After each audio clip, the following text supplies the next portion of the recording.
Украинцы — это люди, у которых в сердце есть место для чего-то более сильного, чем просто там, чувство долга, наверное. А более сильное — это любовь. Любовь, наверное, к месту, где они живут, где они выросли, где они родились.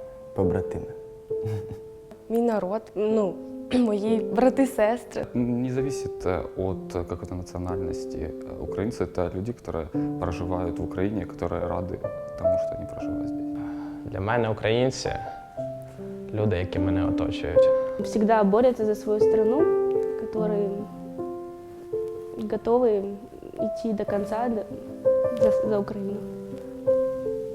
Украинцы – мои друзья, мои ребята. У мене українці дуже асоціюються з українськими традиціями, з українськими піснями та звичаями.